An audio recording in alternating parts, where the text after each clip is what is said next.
en el libro de San Juan 8, ¿no? Es una palabra tremenda de lo que aconteció en este lugar y Jesús siempre da a entender que Él es soberano. Amén. Aleluya. San Juan 8, aleluya, 8:1.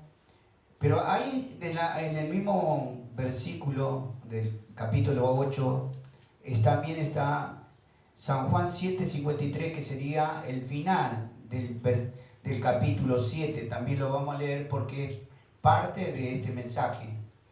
Ahí mismo está, si lo tienen ya, vamos a leer primero San Juan 7:53, que ahí dice 53, después sigue, ¿no?, el 1 de capítulo 8 de San Juan. Y quiero dar lectura en el nombre del Padre, del Hijo y del Espíritu Santo. Dice así la palabra en San Juan 7:53, dice: cada uno se fue a su casa y Jesús se fue al monte de los olivos. Hasta ahí es el versículo, del último versículo del capítulo 7 de San Juan. Y ahora vamos al capítulo 8, que es el 1, que sigue diciendo lo mismo, porque está entrelazado entre el capítulo 7 y el capítulo 8. Y dice así la palabra, nuevamente, en el nombre de Jesús. Y Jesús se fue al monte de los olivos, y en el 2 dice: y por la mañana volvió al templo, y todo el pueblo vino a él, y sentado él les enseñaba. Entonces los escribas y los fariseos le trajeron una mujer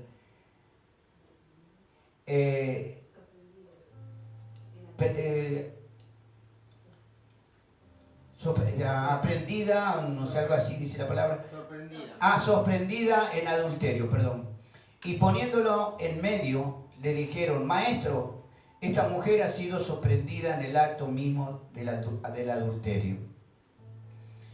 Y la ley nos mandó, y en la ley que nos mandó Moisés a apedrearle a tales mujeres, ¿tú pues qué dices? En el 6 dice: más estos decían tentándole para poder acusarle, pero Jesús, inclinado hacia el suelo, escribía en tierra con el dedo. En el 7 dice: y como insistieran en preguntarle, se enderezó y les dijo: el que de vosotros esté sin pecado sea el primero en arrojar la piedra contra ella. E inclinándose de nuevo hacia el suelo, siguió escribiendo en tierra. Pero ellos, al oír esto, acusados por su conciencia, salían uno a uno, comenzando desde los más viejos hasta los postreros, y quedó solo Jesús y la mujer que estaba en medio. Y enderezándose Jesús y no viendo a nadie sino a la mujer, le dijo: mujer, ¿dónde están los que te acusaban? ¿Ninguno te condenó? Ella dijo: ninguno, Señor. Entonces Jesús le dijo: ni yo te condeno, vete y no peques más. Padre amado, Dios del cielo, poderoso Rey eterno, te damos gracias por esta tu palabra. Señor, toma control, dominio de mi intelecto, de mis emociones, Señor. Espíritu Santo, direccióname. Padre, pasa ese carbón encendido por mis labios, que toda palabra que suelte por mi boca seas tú hablando, Señor, a nuestros corazones. Señor, reconocemos, Padre, que debemos aprender muchas cosas por medio de las Escrituras, para alabar y bendecir y exaltar tu nombre y servirte, Señor, con la excelencia que tú te mereces, Jesús. Amén. Gloria a Dios. Este relato, ¿no?, este pasaje fue algo tremendo, porque fue justo en el tiempo donde los judíos celebraban los 7 días del tabernáculo, ¿no? El tabernáculo era una fiesta que celebraban año a año los judíos, y todavía lo siguen haciendo. Cuando ellos venían por el desierto durante 40 años, Dios nunca le hizo faltar nada, ¿no? Dios le proveyó alimento, le cubrió del calor, del frío, le dio vestimenta, calzado. Durante 40 años los niños ahí crecían y también crecían su calzado, su ropa. O sea, era tremendo lo que Dios había hecho con el pueblo israelita, que estuvo caminando por 40 años en el desierto, ¿no? Es tremendo lo que había hecho en ese tiempo el Señor con todos los judíos que habían salido de la tierra de Egipto. Y Jesús estaba entre medio de los judíos en esa fiesta, y en el último día el Señor, cuando ya había terminado, porque eran 7 días la fiesta, y en el último momento que ya finalizaba la fiesta, Jesús se levantó y se puso en pie a hablarle a todos los judíos que estaban allí, porque muchos bueno, de alguna manera lo seguían, les gustaba la palabra que le enseñaba, y había un acercamiento hacia Jesús, y bueno, recibían las enseñanzas que Jesús les hacía, y muchos estaban con él y otros estaban en contra, como siempre, ¿no?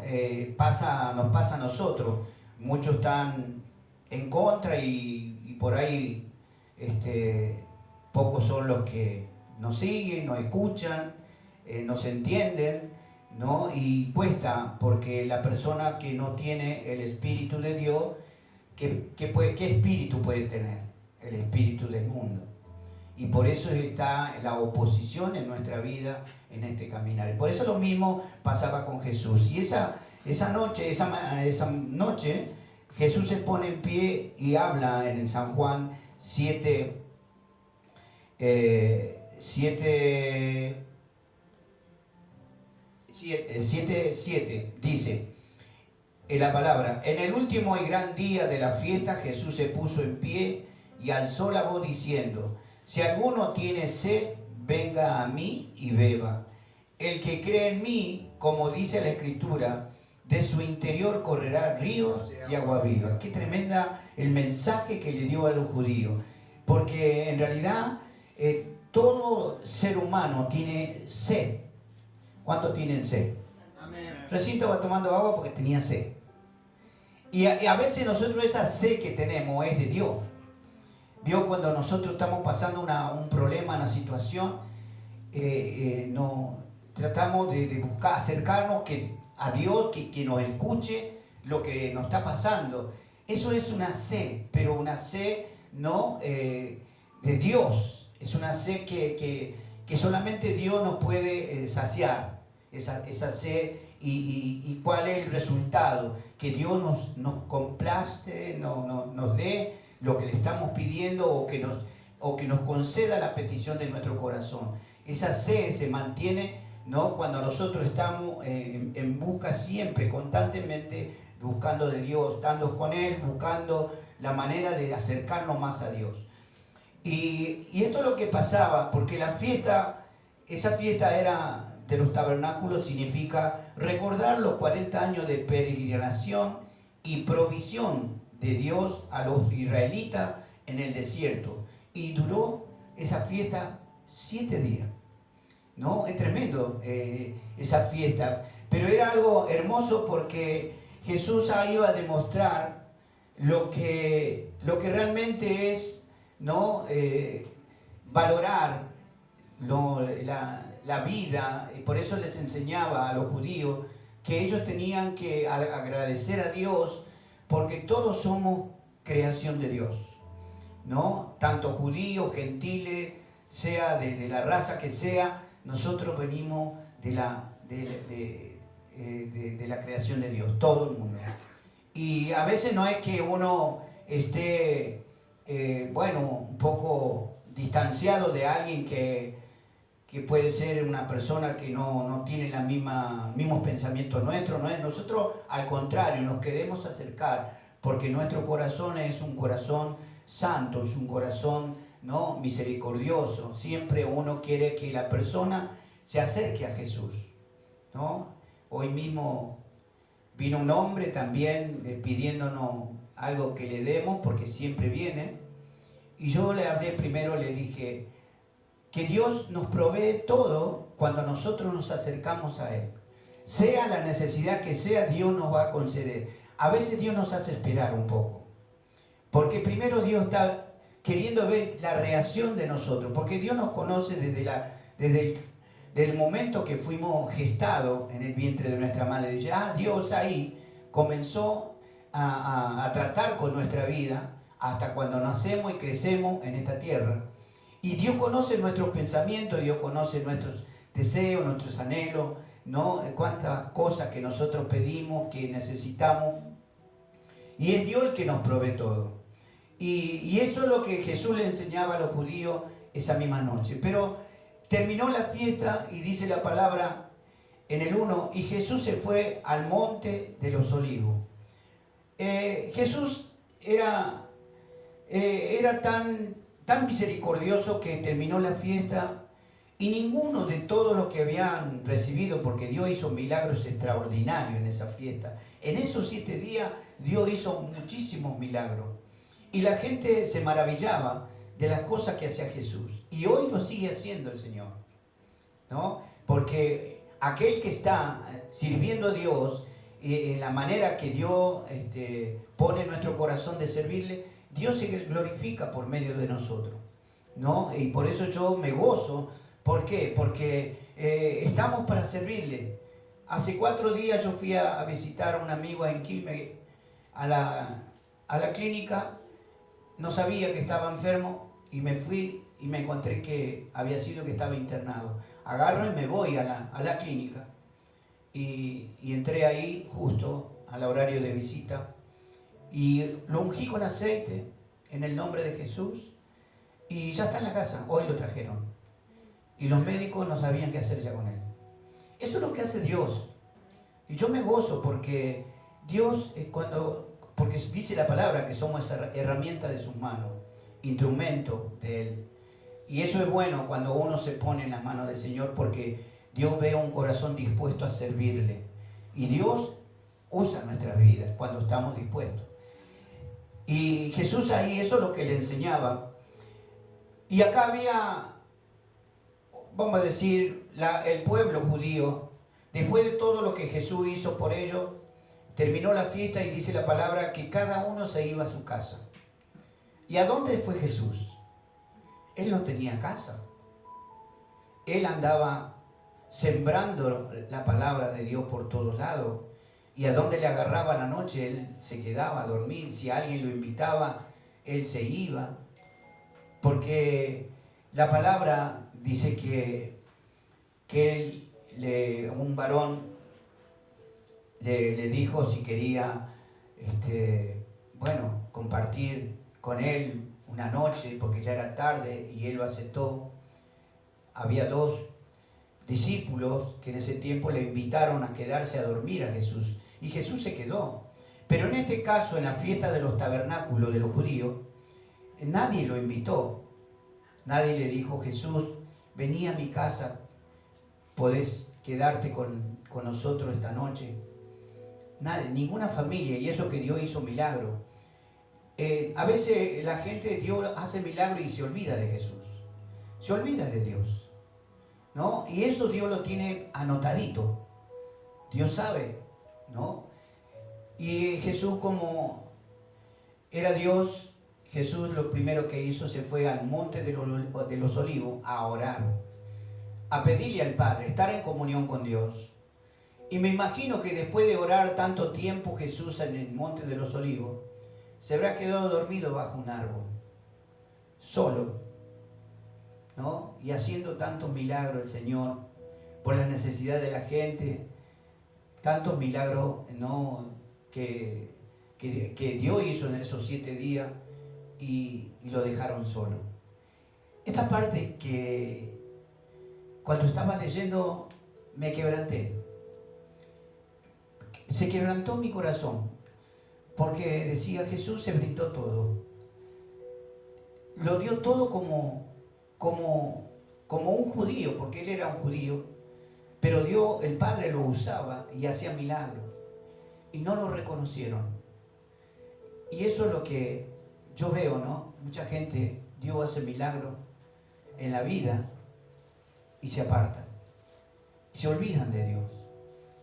Y eso es lo que nosotros tenemos que ver, que Jesús siempre tiene ese amor, siempre, aunque sea que nosotros mismos a veces nos damos cuenta que no estamos cumpliendo con Dios.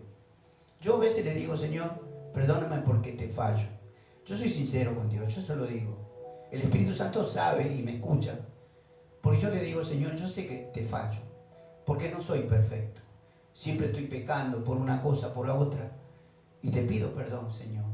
Porque tenemos que pedir perdón a Dios, porque Dios sabe que nosotros algo no estamos haciendo bien. Y Él lo sabe, y nosotros lo sabemos, y por eso tenemos que decirle a Dios, porque no, así nos quedamos en paz con el Señor. Eso es ponernos a cuenta con Dios. Y hay paz, hay gozo, porque eso es lo que dice Dios, que debemos pedirle perdón todo el tiempo. 70 veces 7.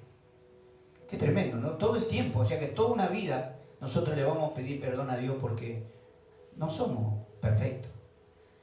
Pero va a llegar un tiempo donde vamos a ser perfectos, cuando ya estemos en el reino de los cielos. Porque todo lo imperfecto del mundo quedará acá en la tierra y entraremos en la perfección de Cristo, ¿no? Ya para ese lugar tenemos que ya ser totalmente regenerados, y eso lo hace Dios, porque nosotros no podemos, somos de carne, pecamos con nuestra mirada, con nuestros pensamientos, con nuestra palabra, pecamos de diferentes maneras y nunca vamos a dejar de pecar, porque ya de por sí, por naturaleza somos personas que somos pecadores. Por eso Dios vino por nosotros, por eso Jesús vino por nosotros, porque éramos pecadores, porque estábamos enfermos mentalmente, porque hacíamos cosas que ante los ojos de Dios era abominación, era algo que Dios no quería ver ni escuchar, porque lo hacíamos inconscientemente, porque no conocíamos la ley de Dios. Cuando venimos a Cristo comenzamos a conocer la voluntad de Dios, la voluntad del Padre. Entonces nosotros, de alguna manera, el Espíritu Santo nos guía y nos vamos corrigiendo y nos vamos sometiendo a lo que Dios nos enseña, ¿no? Uno que lleva años en las cosas de Dios va adelantado a la voluntad de Dios y uno conoce. Pero una persona nueva, muchas veces tropezamos, muchas veces no erramos, y eso es normal, cualquiera. Yo también un montón de veces cometí cosas que no tenía que haber hecho, y bueno, después yo me arrepentí. Y bueno, eso es la manera como Dios les enseñaba a los judíos en esa fiesta, ¿no? de los tabernáculos. Y dice la palabra, después que terminó la fiesta, Jesús vino a la mañana bien temprano, dice en el 2, y por la mañana volvió al templo, vino a la iglesia otra vez, al mismo lugar donde habían estado celebrando, ¿no? la fiesta de los tabernáculos. Y dice, y todo el pueblo vino a él, y sentado él les enseñaba. Jesús les volvió a enseñar. Dice que Jesús estaba sentado escribiendo en la tierra, ¿no? Y seguramente le sabría escribir en arameo, no sé, en el idioma. Los judíos veían, pero la palabra no dice que escribía. Él dice que escribía, ¿no? Nadie sabe que escribía, ¿no? Porque solamente Dios. Hay cosas que en la Biblia no lo dice, no especifica qué es lo que hizo Jesús por esto, por aquello, y lo dice a media, ¿no? Nosotros sabemos que eso solamente es un misterio, lo que Dios hace, lo hace con nosotros, ¿no? Porque cada uno de nosotros somos un misterio. ¿Por qué somos un misterio? Porque tenemos diferentes formaciones, venimos de distintas ramas familiares y tenemos nuestras costumbres, nuestras tradiciones, entonces somos un misterio, cada uno, distinto, ¿no? Como las manos parecen iguales, pero no cumplen la misma función. Una es izquierda y la otra es derecha, y todo así, ¿no? Y dice la palabra, Entonces en el 3 dice, entonces los escribas y los fariseos le trajeron una mujer sorprendida, no me acuerdo. Sorprendida. Sorprendida, ajá, en adulterio y poniéndola en medio. Dice que esta mujer era una mujer casada y que tuvo relaciones con un hombre, ¿no? Y los judíos, los escribas y fariseos, lo que querían hacer con Jesús es que él caiga en una trampa, porque todo lo consideraba algo como un maestro, que era de Dios por las cosas que él hacía, y consideraban que él tenía, era inteligente. Entonces, para hacerlo caer, porque lo primero que ellos querían los fariseos era una secta religiosa que venía en contra de Jesús, porque para ellos era algo que no era normal lo que él enseñaba.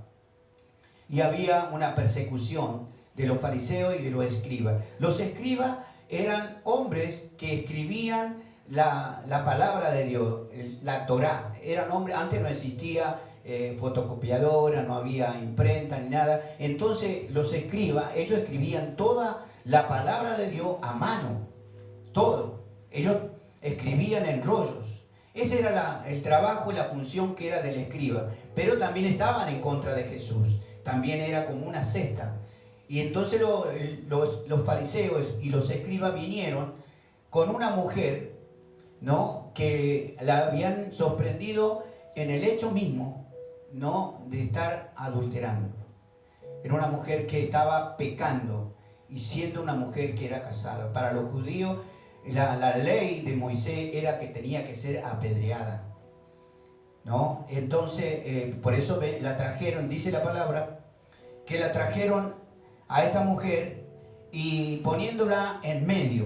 Imagínense en la iglesia toda la gente, y los fariseos y los judíos, los escribas la trajeron, porque la trajeron atada a las manos y la tiraron en el piso como una ramera, como alguien despreciable para ellos. Y la tiraron delante de Jesús, ¿no? Y estaban todos ahí. Dice que dentro de todo ese grupo que vino, entre fariseos y escribas, venían también los judíos, que había jóvenes y personas grandes, personas adultas. Y estaban ahí, vinieron para acompañar, para ver qué hacía Jesús. Lo que ellos pretendían, que Jesús dijera algo que para poder acusarle ante el gobierno romano y ante la ley de Moisés. Eran dos maneras de ellos como querían que Jesús cayera en la trampa para que sea enjuiciado y sea muerto, porque ellos querían matarle a Jesús. Buscaban la manera de matar a Jesús. En el 4 dice, ¿no? Le dijeron, ahí cuando ya la mujer estaba ahí tirada, le dijeron a Jesús: Maestro, esta mujer ha sido sorprendida en el acto mismo de adulterio. Ellos lo trajeron, ¿no? Pero acá hay algo que no cierra. Obviamente que ella adulteró, por eso la trajeron, pero ¿con quién adulteró? Según la ley, y vamos a la palabra, ¿no? En el 5 voy a leer esta parte, dice: y en la ley nos mandó Moisés a apedrear tales mujeres. Ellos les decían, la ley de Moisés nos mandó a apedrear a tales mujeres, a mujeres que cometen pecados de este tipo. Tú pues, ¿qué dice? Vamos a Deuteronomio 22 al 24. Dice la palabra, y esto es lo que ellos sabían por la ley, porque la antigua ley de Moisés estaba delatando que esta mujer estaba en pecado y grave, y era para muerte. Y dice: si fuere sorprendido alguno acostado con una mujer casada con marido, ambos morirán. El hombre que se acostó con la mujer y la mujer también, así quitará el mal de Israel. Si hubiere una muchacha virgen desposada con alguno, y alguno la hallare en la ciudad y se acostare con ella, entonces los sacaría ambos a la puerta de la ciudad y lo apedrearían. y morirán. La joven porque no dio voces en la ciudad, y el hombre porque humilló a las mujeres de su prójimo. Así quitará el mal del medio de ti. Esto es lo que la ley de Moisés decía. Y para ello era que tenían que morir los dos. Tanto el hombre que estaba violando la ley de Moisés como la mujer. Pero ¿a quién trajeron? Solamente a la mujer. Obviamente que ahí había algún arreglo, ¿no? Vio que un soborno. Habrán dicho, bueno, el hombre, el varón habrá tenido dinero y le dijo a los fariseos y a los escribas: yo tengo tanto, yo no quiero morir, yo les pago, que vaya ella y que muera ella, pero yo pago.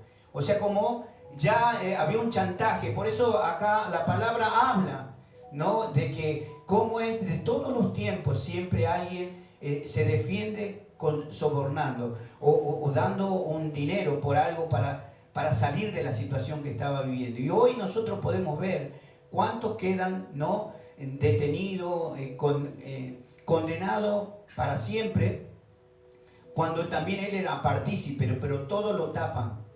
Siempre existió esa manera, ¿no?, de que la gente de alguna manera, al ser adinerada o tener algo, despegue de una situación difícil. Por eso acá Jesús sabía, porque conocía los pensamientos y los corazones de los fariseos y de los escribas y de todos los que vinieron.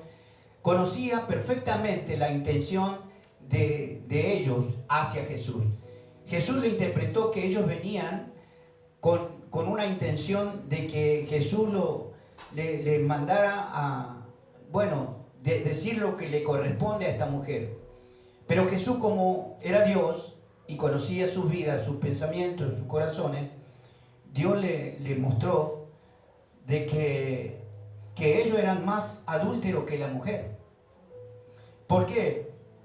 Porque si la ley de Moisés dice que tenían que morir los dos, tenían que traerlo a los dos, no a uno, no a la mujer. La mujer porque era débil, porque a lo mejor no tenía un dinero para sobornarlo, para pagarlo, la fianza, vamos a decir, para que no sea apedreada. Entonces el otro zafó. ¿Por qué? Porque pagó. O sea, como que quedó que él no iba a participar en la acusación ante Jesús. Y eso es lo que vemos acá. Entonces también vamos a Levítico 20:10.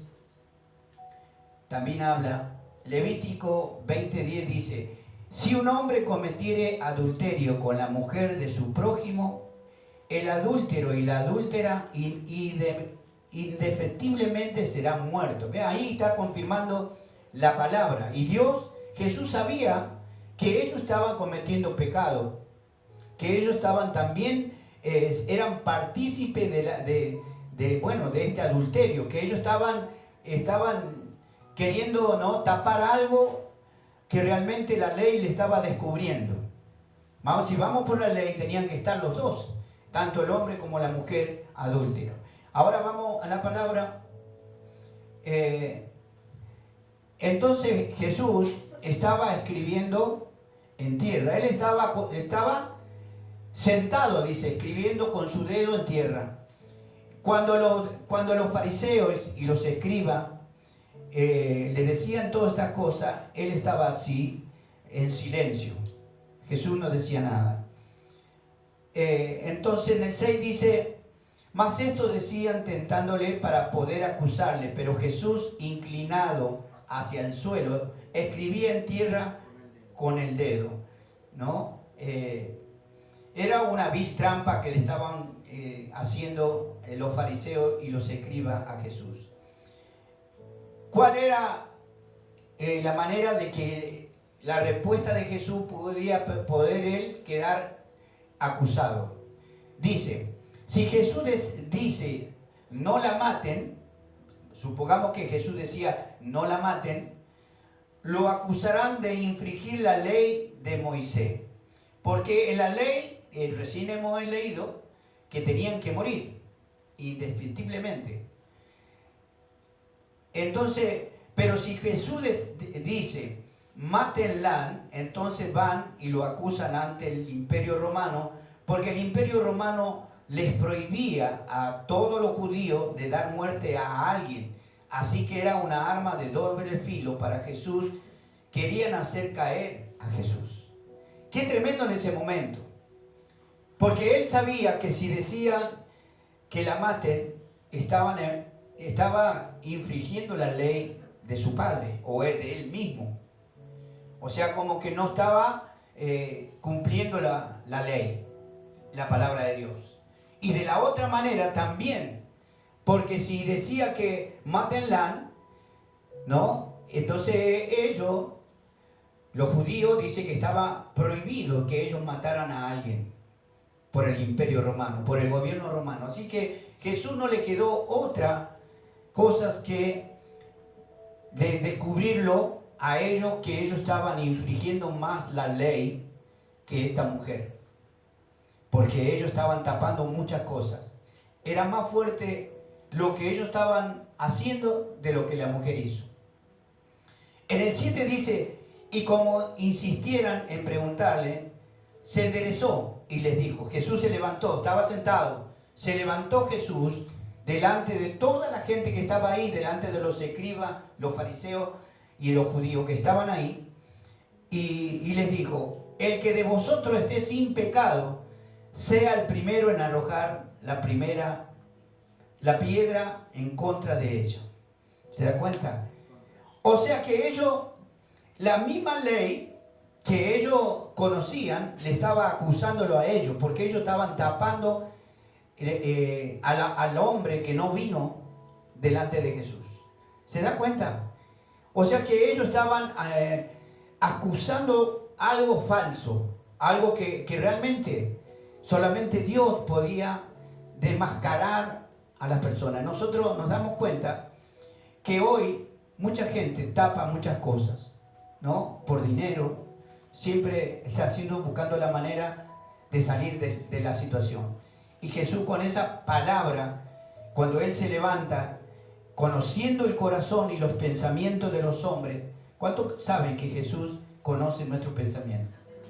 Y conoce nuestro corazón, nuestras actitudes. Y entonces por eso Jesús le dijo, porque tendría que estar el hombre también ahí. Entonces Jesús, en el 8 dice, y allí inclinándose de nuevo hacia el suelo, sigue escribiendo en tierra. ¿Qué hacía Jesús? Mientras ellos lo acusaban a Jesús de que le diera el veredicto, Jesús no le contestaba nada. Él estaba pensando, ¿no?, de lo que ellos estaban tramando. Él sabía ya. Y seguía, después de que le dijo eso, aquel que no tenga pecado, que arroje la primera piedra. Todo el mundo somos pecadores, hermano. Nadie puede decir, yo estoy en la iglesia y ya no peco más. Todo el mundo somos pecadores. Por eso el Señor, ¿no?, Él sabía que eran más pecadores, porque acá vinieron, ¿no?, en un gran grupo, y gente conociendo, ¿no?, la ley de Moisés, hombres de catedráticos, fariseos y escribas, eran hombres religiosos que conocían perfectamente la palabra de Dios, y sin embargo venían a sobornar. O sea, ¿quién era el que estaban pecando? Ellos, el objetivo de los fariseos y de todos los judíos que estaban en contra de Jesús era que Él acuse y dé el veredicto de la manera que sea, y de la misma manera iba a ser enjuiciado Jesús. Jesús fue en ese momento la persona que descubrió delante de todo que lo que eran más pecadores eran estos hombres. Y dice la palabra, en el 9 dice, pero ellos, al oír esto, acusados por su conciencia, mira, ahí está el silencio. Me llamó mucho la atención cuando nosotros estamos en un conflicto y sabemos que hemos cometido algo que nosotros no podemos decir y contestar, porque a lo mejor es un riesgo para nuestra vida. Lo mejor es callar, hacer silencio.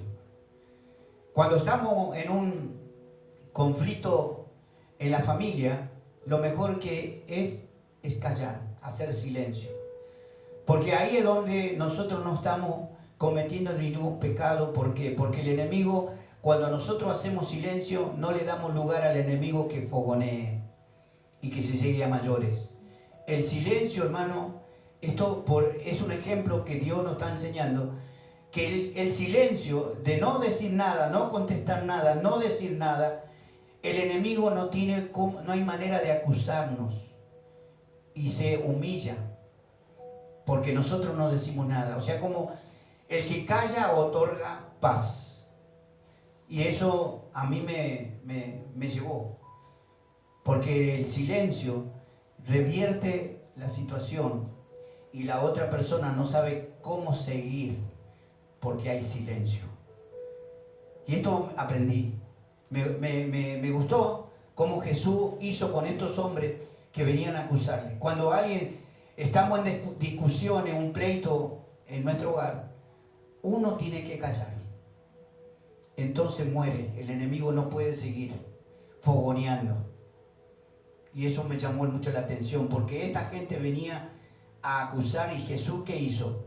Hizo silencio. Dijo solamente, si ellos no tenían pecado, que arrojen la primera piedra. Pero como todos eran pecadores, se empezaron a ir. Y lo dice la palabra que los que se fueron primero fueron los más viejos, o sea que eran más pecadores todavía. Y los jóvenes, obviamente, que no tenían mucha experiencia, fueron los que se fueron al último. Entonces lo que Dios nos enseña, que nosotros en la vida tenemos que hacer silencio en algunas cosas. No podemos nosotros mismos prestarnos para que el enemigo nos ensucie más todavía. Y eso es lo que a mí me impactó, me llevó, que Jesús nos da un ejemplo de que con el silencio que Él hizo y la palabra que soltó con sabiduría, ¿no?, inteligente de parte de Dios, porque Dios sabía que ellos eran pecadores, estaban pecando, porque si Dios conoce nuestra vida. Entonces agacharon la cabeza, arrojaron la piedra ahí donde estaban parados y se fueron. Qué impresionante, hermano. Qué impresionante cuando como hijos de Dios nosotros tenemos que hacer silencio. Dejar que el enemigo se muerda la lengua. No dejarlo que eso acrecente, porque los demonios fogonean. Y eso causa un conflicto a veces grande, de grandes dimensiones. Por eso nosotros no podemos alterarnos, no podemos confrontar en ese momento de conflicto, porque le estamos dando lugar al enemigo, ¿no?, que nos destruya. Y esto a mí me tocó mucho, porque con esto quiere decir que nosotros con el silencio, como hijos de Dios, vamos a desechar toda influencia de las tinieblas. O sea, porque Jesús, conociendo todo, lo único que hizo es callar. No podía hablar con este tipo de personas. Solamente contra lo que ellos se levantaban contra Jesús, Dios le dio solamente la respuesta y fue lo suficiente. Los mató a todos. Solamente dirigiéndose de la manera que se dirigió y haciendo silencio. Aleluya. Qué tremendo. Y dice la palabra, pero ellos al oír esto, acusados por su conciencia, salían unos a uno, comenzando desde el más viejo hasta los postreros, y quedó solo Jesús y la mujer que estaba en medio. En el 10 dice, enderezándose Jesús, ahí se levanta Jesús, se vuelve a parar delante de la mujer, y no viendo a nadie, porque Jesús cuando se paró empezó a mirar, no había nadie, se fueron todos, y le dice a la mujer, ¿dónde están los que te acusaban? ¿Ninguno te condenó? Ella le dijo, ninguno, Señor. Entonces Jesús le dijo, ni yo te condeno, vete y no peques más. Qué tremendo. Qué tremendo lo que es el Señor.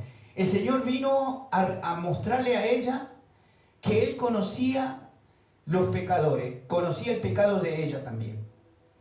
Pero ella, cuando se dio cuenta que había quedado sola con Jesús, Jesús tampoco la acusó.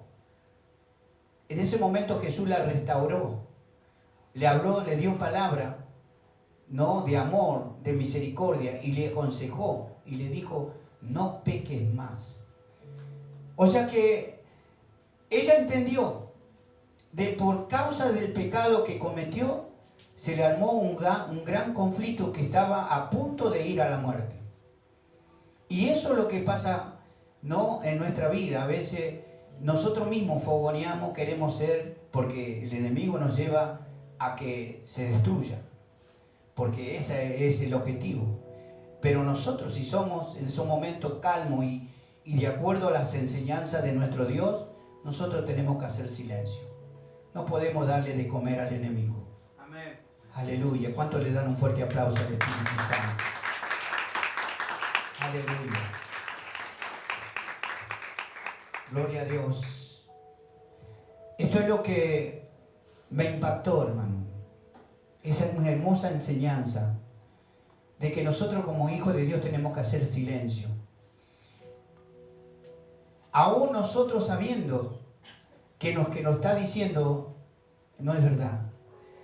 Cuando nosotros ponemos del lado de Dios, Dios dice que es nuestro abogado, nuestro juez. Si nosotros somos personas que reconocemos que hemos pecado, debemos ir al Padre y pedirle perdón a Él, ¿no? Primeramente. Y decir: Señor, y a la persona o quien sea, te pido perdón. Reconozco que te ofendí, reconozco que te fallé. Y entonces nosotros nos ponemos a cuenta, porque eso es como Dios nos enseña. Jesús, siendo Dios, y tenía poder y autoridad para destruir a todos ellos que estaban infringiendo la ley ante Dios. Dios tenía todo el poder y la autoridad para matarlos si quería, porque era Dios. Pero sin embargo Dios le perdonó, Jesús le perdonó a ellos como a la mujer. Y nosotros tenemos que entender que nos perdona Dios de todo, de lo que nosotros, lo malo que hemos hecho. Porque a veces hemos cometido pecado porque lo hicimos con toda la furia, viendo lo que nos hicieron, el daño que nos causaron, y eso queda en el corazón y el diablo está ahí fogoneando. Vengate, hacele algo. No. Dice que, la palabra dice, Dios dice: mía es la venganza. O sea, el que se va a encargar de hacer justicia sobre nuestra vida como hijo de Dios es Dios. No, nosotros no somos nada ni quién para vengarnos con alguien. Porque eso es hacer lo que el enemigo quiere hacer con nosotros. Y nosotros no erramos porque quizás estamos queriendo decir: bueno, pero me hizo tal cosa, yo me tengo que vengarme, no puede ser que me haga eso. Y Dios dice que tenemos que hacer silencio. Deja que Dios obre en nuestra vida, porque Dios conoce nuestro corazón y nuestro pensamiento. Nosotros tenemos que seguir sirviendo a Dios, adorando a Dios, porque Él nos va a defender. Él no va a permitir que nos pase nada. Sea donde estemos y lo que tengamos que estar pasando, Dios nos va a dar la victoria. En la salud, en la economía, en la necesidad que sea, Dios nos va a dar victoria. Por eso tenemos que estar del lado del Señor. Porque estando del lado de Dios, tenemos la victoria asegurada. Porque Dios está con nosotros. Si Dios está con nosotros, ¿quién contra nosotros? Nadie nos puede hacer frente. Amén. ¿Cuántos le dan un fuerte aplauso al Espíritu Santo? Gracias le damos al Señor por esta palabra, ¿no? Es hermosa.